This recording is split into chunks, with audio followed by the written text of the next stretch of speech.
What's up, guys? Welcome to the Kyber Cantina. My name is Max. We are in Sable Grove Media. It's where we record all of our podcasts, and we do all kinds of media, so if you need anything, let us know. We will hook you up. As always, I have my engineer, Jamie. Say what's up, Jamie.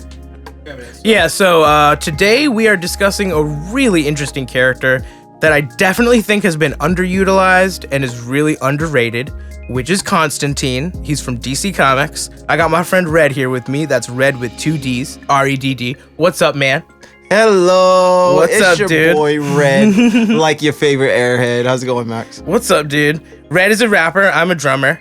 That's like how we met. We just like met as non-institutionalized friends, so not through work, not through school or anything. He just like knows one of my neighbors. And I don't really have a lot of experience with rap. I just like listen to Slave and Shady because I'm an old man. But Red taught me about battle rap versus like rap with a steady backbeat, often referred to as a 2 and 4, right? So I've heard you do both, and I wanted to ask you, which of these styles do you actually prefer, and why do you prefer that style? And I know that's hard. It's like asking you to choose between two things you like, but like, you know, pick one. Well, with me, I could say it's actually not that hard of a question because the way that I see myself rapping, it's actually a battle rap form of style because I'm aggressive, I'm punchliney, you know what I mean? It's not gonna have necessarily a 2 and 4, but you're gonna feel and hear every rhyme and every wordplay that I put into it, right? Because my heart and soul is also into it. That's the thing about battle rap. When you're speaking, it's almost like spoken word because you're talking from how you feel, you know what I mean? And whatever emotion you're feeling on stage, if you're doing on stage, you're gonna feel that. And you want the audience to feel that. So yeah, battle rap is definitely the style that I would prefer, but I can do both if anybody needs me to. Hit me up. Right. Yeah. We have friends who make beats and we have friends who write lyrics. So what's your like creative process when you're doing this? Because a lot of musicians that learn other people's music, like institutionalized musicians or guitarists that learn stuff, don't necessarily have a process. And like sometimes an amateur musician with a good process can make really great music. A lot of music. What's your process for doing this? My process is pretty plain cut and simple. I usually hear a beat, and if I like it, depending on whatever mood I am, that's the type of beat I'm gonna choose. So like if I'm feeling dark and gritty, I'm gonna choose a dark and gritty beat. Like I'm gonna go to Griselda, I'm gonna go to, Pusha T, those type of rappers to get those type of vibes. But if I'm feeling upbeat and something like that, I'll go to like Childish Gambino, Mac Miller, who has some very lighthearted beats and everything like that. But once I hear the beat, however I'm feeling at that point in time, I usually just talk from my heart, like I said before. So it just kind of comes to pen to paper. It's not like I have to think very hard because it's almost like I'm very religious. So it's like, it's been told that if you're able to speak from your heart and it flows off your tongue like that, that means like it's God talking to you himself, and he's like giving you these words, and you need to speak the words of the Lord. So I feel like it's that sort of thing where he's able to give me those words. So it's not that I can't really be the person to be like, oh, you can do this and this, because it's not that hard to me. And I wish I could give some type of advice like that, but what my advice would be is to just speak from your heart. Just do it like that, in that way, because that's going to be the most true. Once you know your truth, you know how to speak. You know what I mean? Yeah. And I noticed the battle rap stuff is very much like theater. It's like improv theater almost. And people are like listening for how good the slays are, and then they like freak out. It's very different from like listening to recorded rap. Right. Because we do recordings here at Sable Grove too. So Constantine, Red and I got to talking about Constantine. I learned a lot from him, and I knew that he had to come on. So I'm glad that you're here. Thank you for being here. Thank you. My first question for you. A lot of older comic book fans refer to John as Hellblazer. why do they sometimes refer to John as Hellblazer? Okay. John Constantine's who we're talking about. It's a DC comic character. Tell me about Hellblazer. So now Hellblazer, prior to this, I had not known that even old people refer to him as Hellblazer, because I haven't really had that many conversations with like elder people in comic books. But yeah, I call them more experienced. More experienced, right? I had a family right. member get mad at me once for calling her old. So yeah, our more experienced comic book fans. Yeah, my bad. So it's but Hellblazer is an American contemporary horror comic book published by DC Comics. So they're probably referring to him as Hellblazer because of the comic book being named Hellblazer. Yeah. So it's just easier to refer to him as Hellblazer than trying to remember John Constantine and everything like that. Which, you know, it was actually published back in 1988, so it's pretty far back. So, you know, they're gonna stick to what they know, which is Hellblazer. But yeah, it's actually John Constantine. It's his own thing, but Hellblazer is the name of the comic published by DC. Is it still called that? Or are there Constantine? No. Okay. They changed it to Constantine during the rebirth of the DC Comics. So it's just Constantine now. Now, you and I both know that his name is not actually Constantine. No, it's like not a lot of people Constantine. think. Yeah, it's something else. So elaborate on that. What is his name really? So yes, which is funny because in one of these panels we see John talking to Richie, and he's one of his friends. Yep. Yeah, we'll get to Richie, right? Yeah. So we see him talking to Richie, and they're conversating. And they're talking about his accent, John's accent, and how Richie calls him Constantine, but John corrects him. It's not Constantine, it's Constantine. Yeah, so it's actually Constantine, but due to Americanized accents, we call him Constantine. But John has corrected us, so let it be known his name is Constantine. It's just interesting how that works out. I know in the Keanu movie, they like this whole idea with like Constantinople and Rome and things like that are like playing in. But yeah, Constantine. It's just a cool name. But you know what's funny? It's not Constantine. It's Constantine. What's funny is that Keanu Reeves, he actually calls himself Constantine. He introduces himself as Constantine instead of Constantine, which I find is which is now a loophole. But I mean, I guess he probably would just do it because he's in America and he's like, you guys know me as this, so I guess I'll just introduce myself as this now. I mean, as cool as that movie was, a lot of people think really great, Matt Ryan's show was more accurate. Yeah. Like, despite the fact that Keanu's movie was amazing. Which were actually based off the Hellblazer original series. So, is that right? Yeah. Okay. Because I'm wondering, like, did the guys know what they were doing? Yeah. It's when they really did Constantine and didn't use Constantine, like, was it purposeful or? Yeah, because if you don't want to spoil the show, what you want to do is don't read the Hellblazer comics, because you're gonna spoil the show. Or if you don't want to spoil the books, don't watch the movie. Don't watch the show because it's fairly close to the original some story. People say that about The Walking Dead too. I know I was reading The Walking Dead and the show was behind for a while and I just lost it. Not mentally. I mean, like, I lost the show. I was like not there for the show no more. No, right. So, you know, for people who don't know, who would you say is John Constantine? What are his powers? What's his expertise like? Give me the basic breakdown. So if someone listening, you know, and their friends like, well, tell me about Constantine, dude. And they're like, well, I know about him, dude. I'm imagining, I don't know, like 10-year-olds or something. This is beautiful. Anyway, what are his powers? So his powers and expertise, I'm so glad you asked, because he's an expert when it comes to black magic. He can see devils, you know, see demons, supernatural beings, including ghosts. He's a master trickster. Ghost, Boston Brand, right? Yeah, he's always poking his head around. You know, he's always.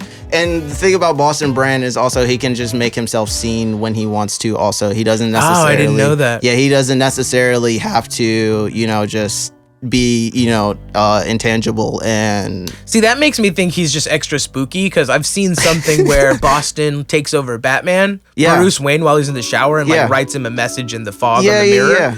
So, like, you know, if that's the case and he could have made himself known, right? I mean, perhaps he doesn't want to scare people, but he's because just freaky then. because not many people are just known to like seeing ghosts. Like Batman doesn't just like see ghosts like everywhere he turns. I don't know, he's Batman. Yeah, like, he should be prepared. He's seen some pretty crazy stuff. So yeah, but I'd expect Batman to know. It depends on what Batman, but yeah.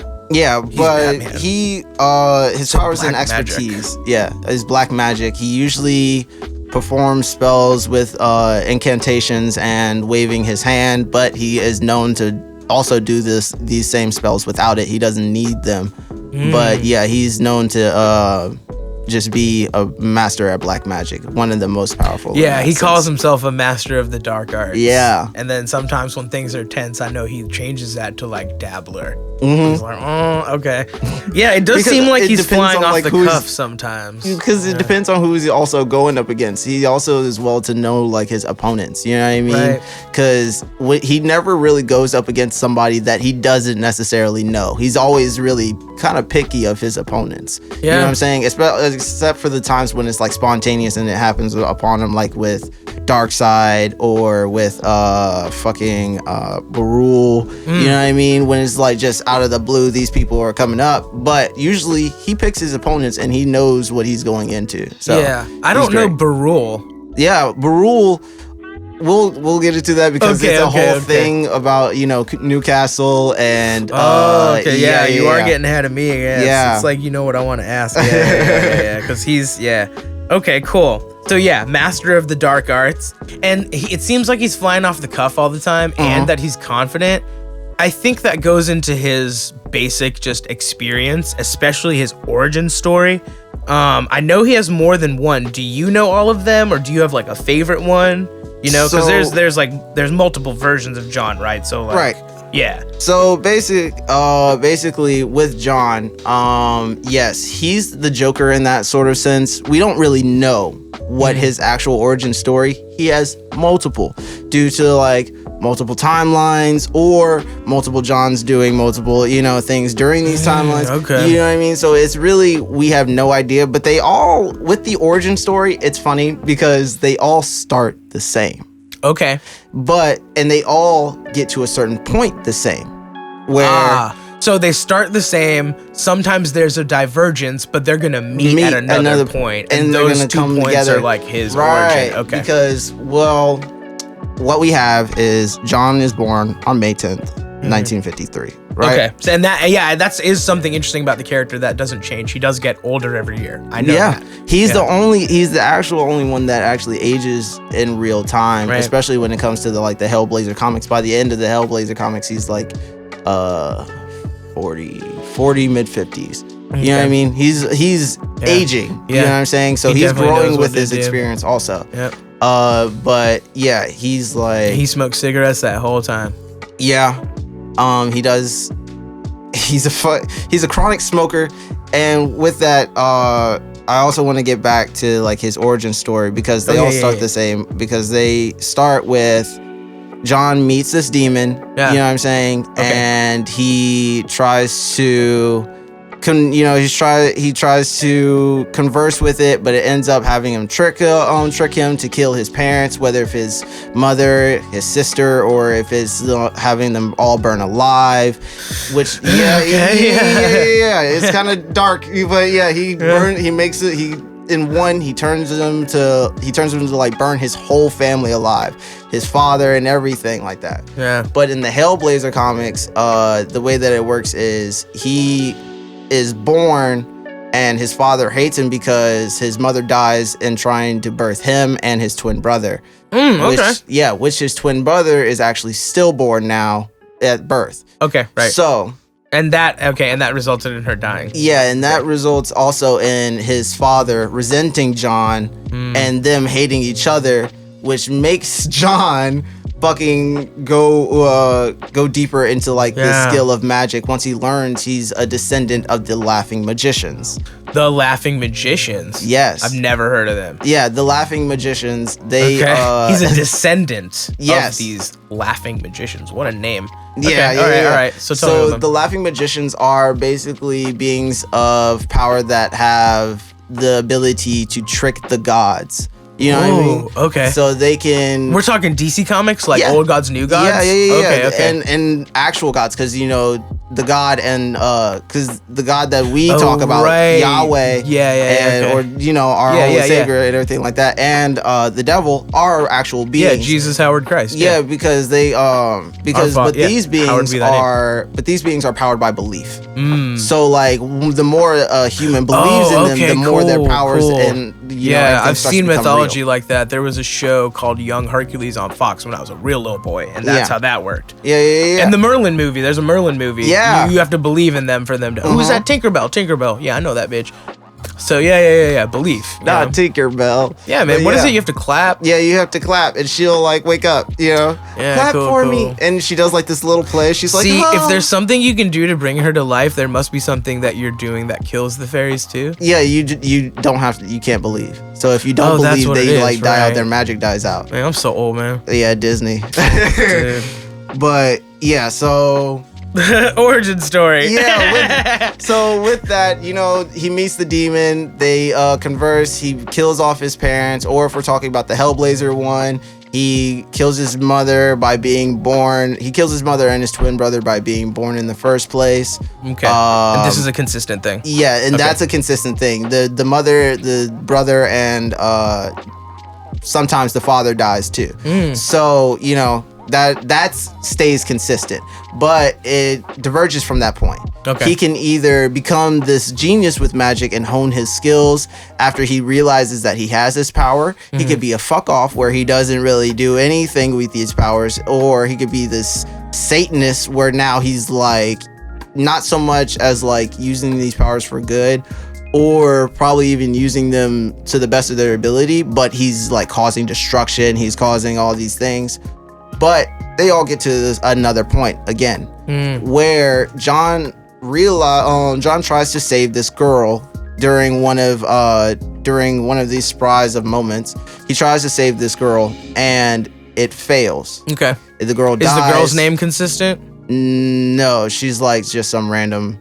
Okay. She's not really like, she's a civilian. Okay. So he tries to save her. And this happens to another character also, where he tries to save a character and it just fails and it scars him. So he tried to save the civilian during one of these points and it didn't work.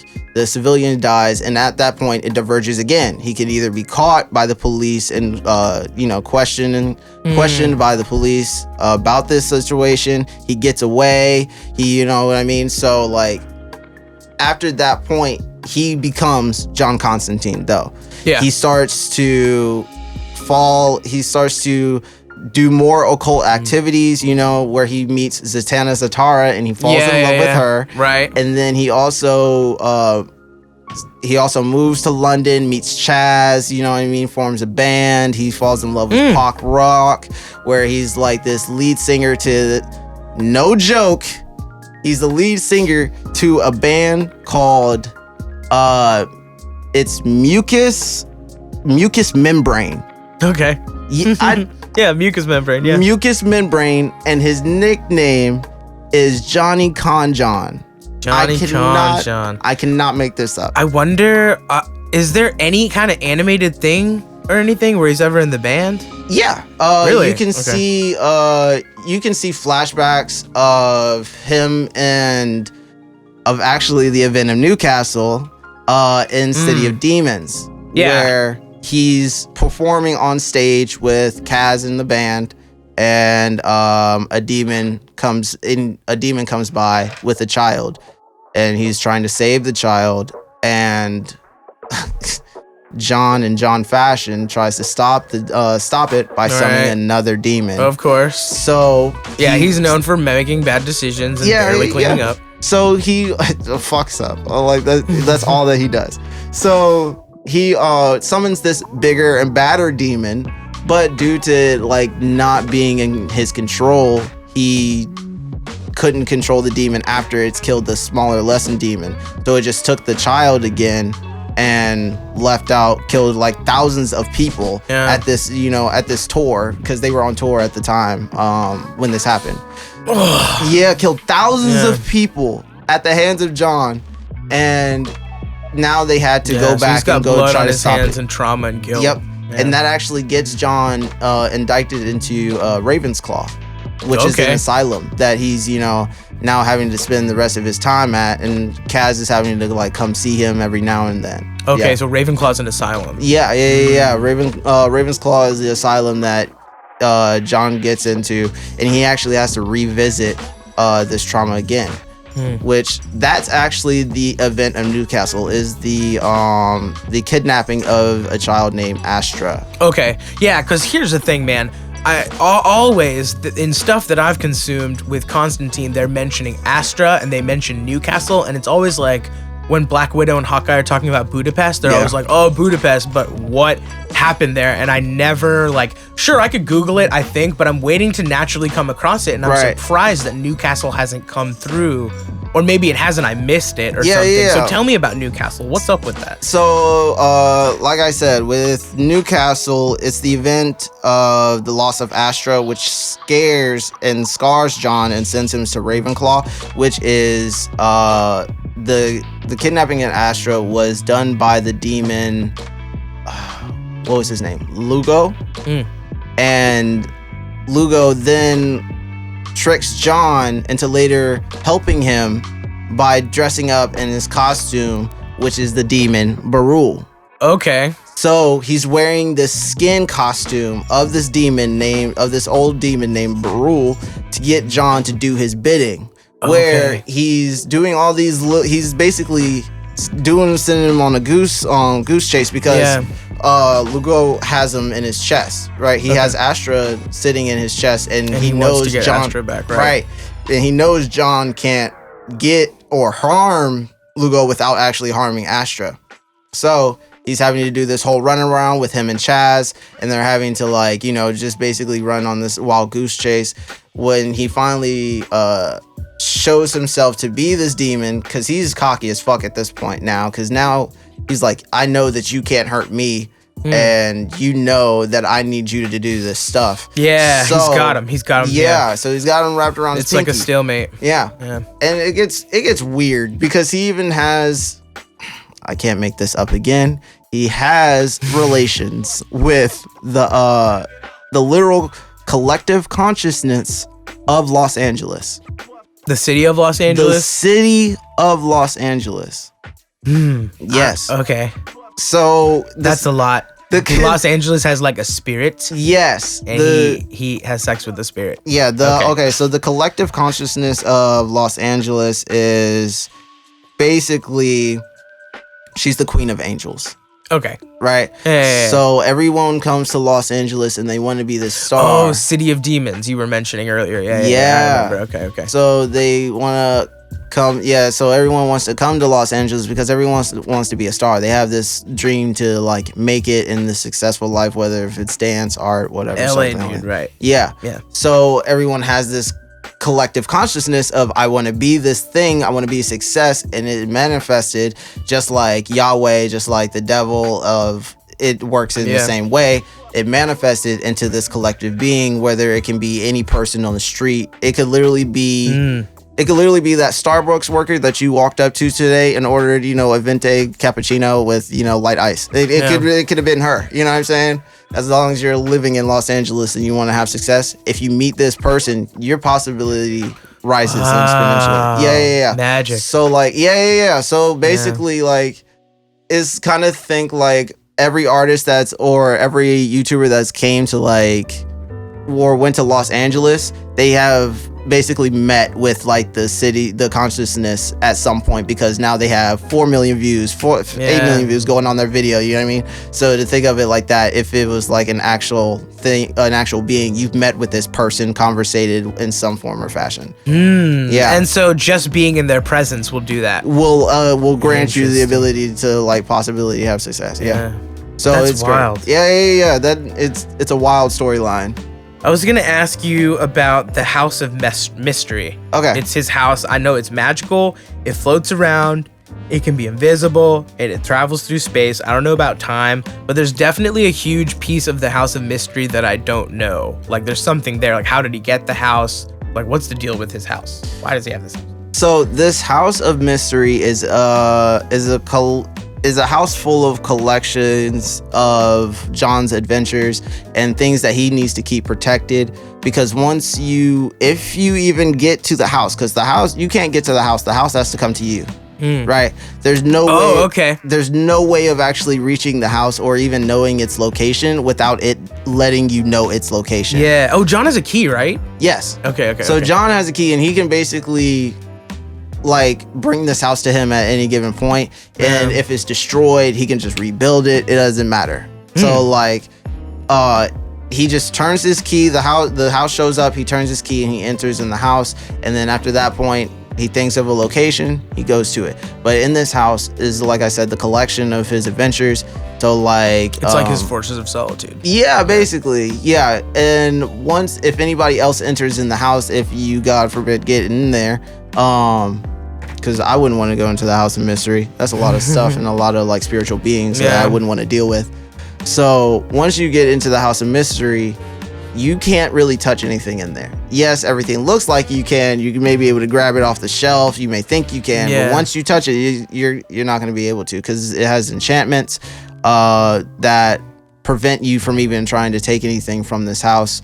And then we also have Orchid. Now, Orchid is this embodiment or energy in the house that at one point wanted to experience what humanity was like, so she gave herself a body. So if you could think of like in a Marvel sense, Vision. Okay. So like he's like this being that was like just manifested. Well, Vision was built, but like, you know what I mean? He's like this superhuman. Ego. Yeah. He's like this superhuman type of thing. You know, he can become intangible. Same thing with Orchid. She can become intangible, invisible. She can't really die, it seems as if, because as long as the house still stands, she still stands, because she is the house.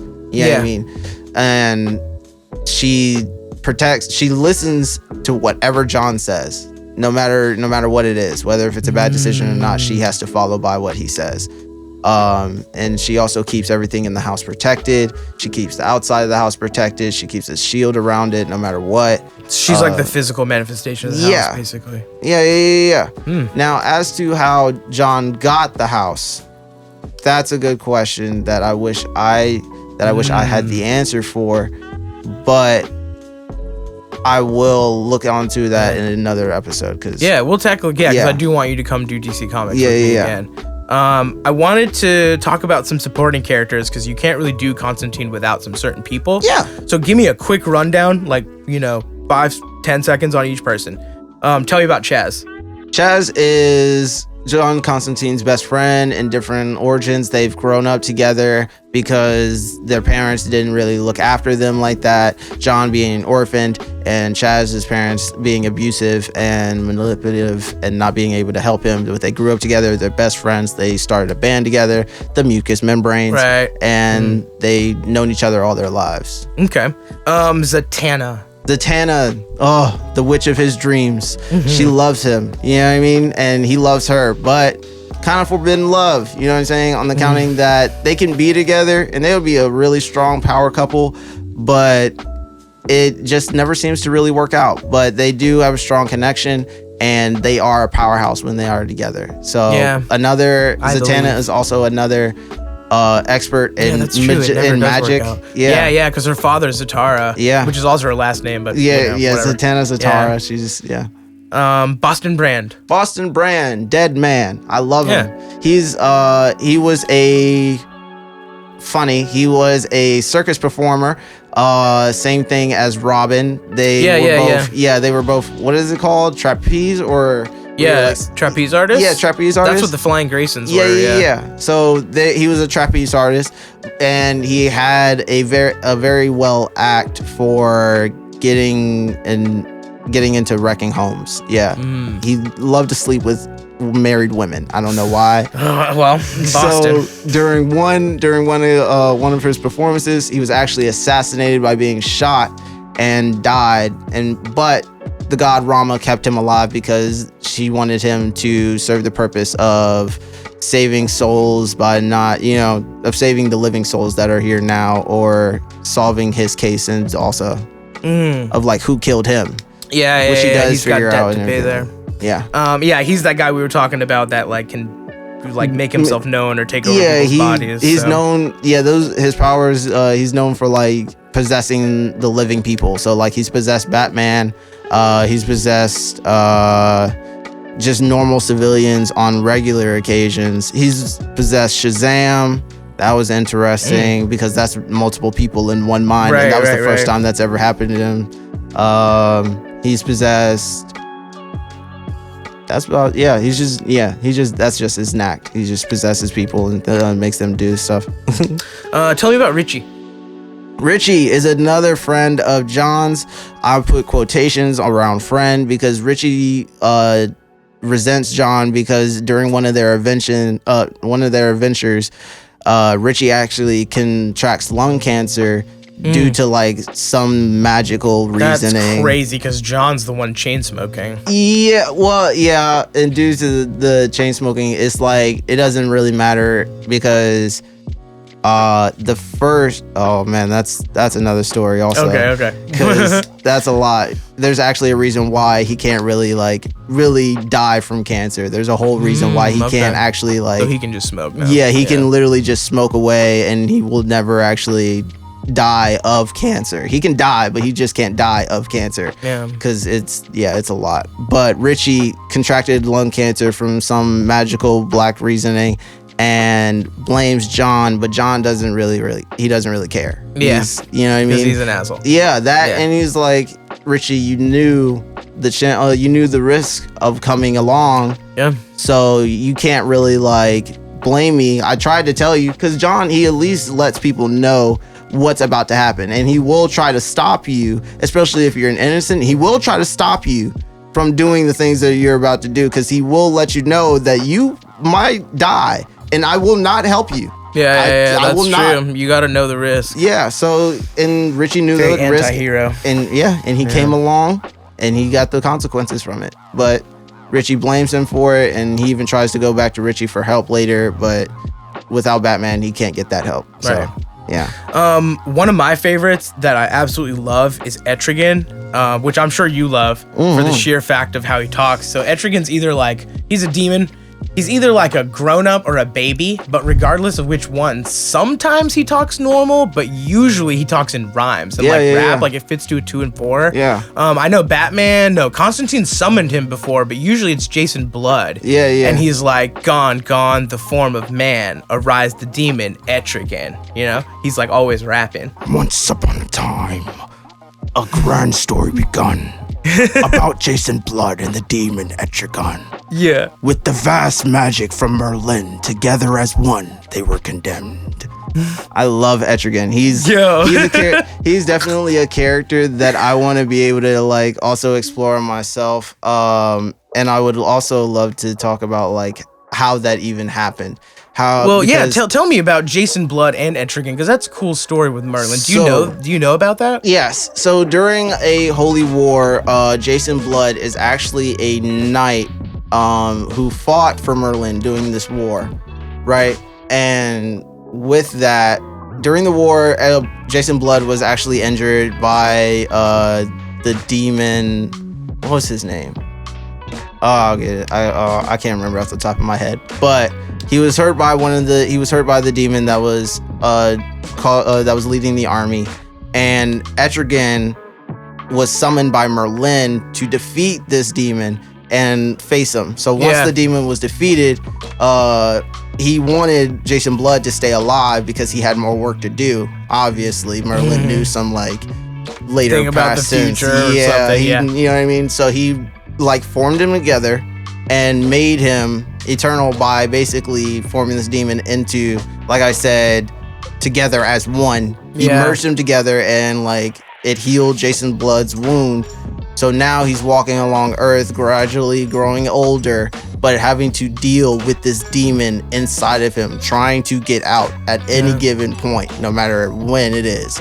But he cannot get out unless said by the enchantment, gone the form of man. Arise the demon Etrigan. Yeah. But like you said, John, it can be tricked because John can use magic to call him out, which, you know, works at his convenience. But yeah, it's I would love to do that too. That would be fun.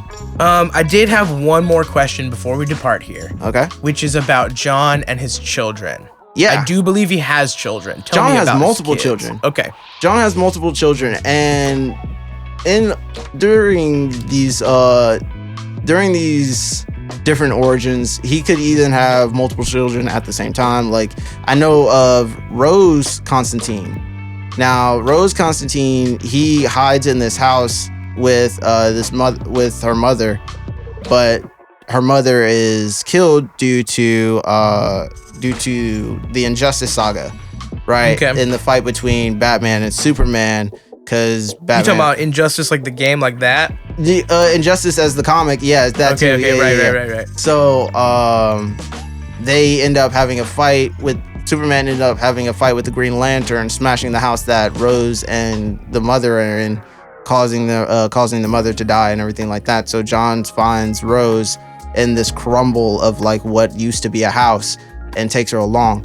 But there's another one named Timothy. Okay. Now, Timothy Hunter is a very cool character because he's like Robin in a sense. He becomes a Robin-esque character named Sparky. I know when you say Robin in your head, you immediately go to Damian, just to give some context. Because Damian's the best Robin. We'll have you back on and debate that. Damian's the best Robin. So we will debate that. Have a great day.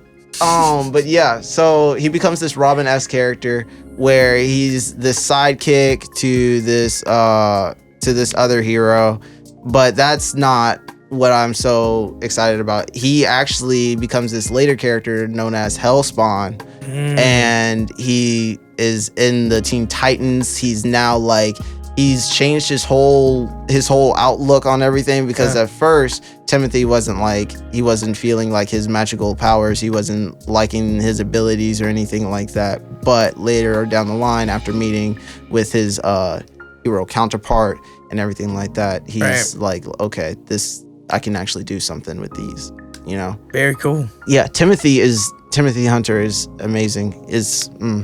I want to talk about him too, so. Well, I'm going to have you back on, man. I really appreciate, thank you so much for coming, because this was super awesome. Man. Anytime. Like, I love Constantine. You know a bunch about DC Comics. I do want to give a shout out to a Twitch streamer that's helping us with the video game part of this. If you're watching this on YouTube, his name is AquaSnoopy7, AQUASNOOPY, the number 7. Go follow him on Twitch. And yeah, thank you for being here, Red. Of course, I really appreciate it. I like it. And we will see you next time until our paths cross. All right, guys, this was Red on Kyber Cantina. Make sure you like, subscribe, hit that notification bell, or I'm gonna come and see you. Me and my boy John Constantine got some work for you, I promise.